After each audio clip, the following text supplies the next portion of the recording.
वो आदमी जो वक्त से बाहर था। ओरेगन के एक छोटे से कस्बे में एक आदमी के बारे में अफवाहें उड़ती थी, नाम था एरिक मैथस। वो 1990 के आखिरी दिनों में वहां आया, एक पुराना सा घर खरीदा और बहुत शांत जिंदगी जीने लगा। ना सोशल मीडिया, ना मोबाइल, चिट्ठियां भी मुश्किल से आती थी। अजीब था, पर बदतमीज नहीं। हमेशा घड़ी पहनता था और अजीब सवाल पूछता था। ए फ्लैट कौन सा साल चल रहा है? कोल्ड फ्यूजन का हाल मिल गया क्या? VHS टेप्स लॉग ऐप भी जांच हैं। लोगों को लगा वो शायद थोड़ा पागल है या यादश की कोई दिक्कत है। लेकिन फिर अजीब घटनाएं होने लगी। एक लड़के ने एरिक की फ़ोटो खींच ली और मजाक में पोस्ट कर दिया, ये टाइम ट्रैवलर लगता है। लेकिन कुछ घंटों में फ़ोटो हटा दी गई, कारण दिया गया तारांकन, राष्ट्रीय सुरक्षा का उल्लंघन। फिर कुछ बच्चों ने उसके घर में चुपके से घुसने का प्लान बनाया। अंदर जो देखा, उससे देखकर सबके रोंगटे खड़े हो गए। दीवारों पर अखबार की कटरीन, कुछ तारीखें लाल स्याही से घिरी हुई, और एक नक्शा जिसमें कुछ ऐसे शहर जो अब अस्तित्व में नहीं है। एक चिपचिपा नोट भी मिला, द 5th of March 2003 को दोबारा मत जाना। एक डायरी भी मिली, उसमें लिखी हुई घटनाएं भविष्य की थी। फ्लोरिडा में एक बड़ा तूफान, कुछ बड़ी कंपनीज का दिवालिया होना और एक नई महामारी।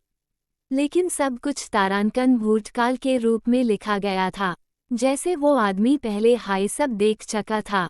बच्चे डर कर भाग गए। अगले दिन जब वापस आए तो देखा एरिक का घर तारांकन गायब। तारांकन था, सिर्फ एक खाली प्लॉट बचा था, नींव तक नहीं, जैसे कभी कुछ था हाई नहीं। पुलिस ने कहा वहां कभी कोई घर था हाई नहीं।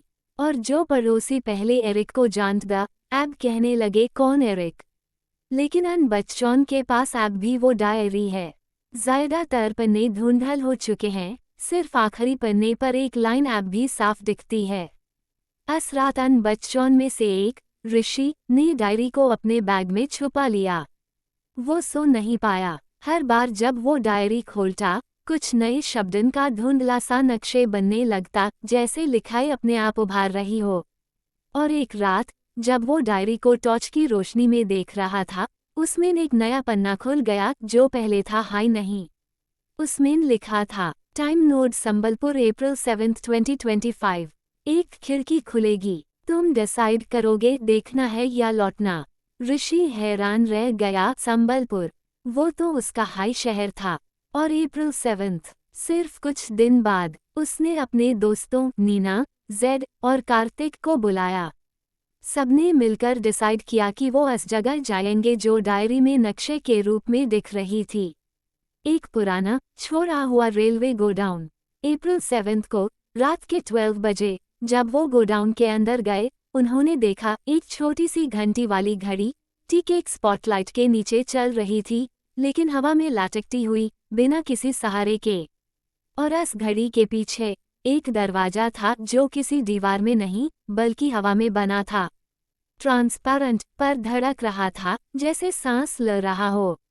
नीना ने कहा, ये टाइम पोर्टल लगता है। ऋषि ने डायरी खोली। ए फ्लैट, उसमें एक आखिरी लाइन और लिखी थी, एक बार अंदर गए तो तुम वही बन जाओगे जो एरिक था। तुम्हारा नाम लोग भूल जाएंगे। तुम वापस आ भी गए तो वक्त तुम्हें नहीं पहचानेगा। सब एक दूसरे को देखते रहे। फिर ऋषि ने कदम आगे बढ़ाया और उसने दरवाजा छू लिया। एक चमक, एक तेज सी आवाज, और ऋषि गायब हो गया। बाकी तीन भाग गए। अगले दिन मीडिया वगैरह सब आ गए, रिपोर्टर्स, पुलिस, सब। पर गोडाउन में कुछ नहीं मिला, ना कोई दरवाजा, ना घड़ी, ना डायरी। और सबसे अजीब बात, अब किसी को ऋषि याद हाई नहीं था। ना स्कूल में, ना उसके घर में, जैसे वो कभी था हाई नहीं। लेकिन कार्तिक के पास एक पुरानी फोटो थी स्कूल ट्रिप की, जिसमें क्लियरली ऋषि था, पर उसके नीचे नाम लिखा था, एरिक एम।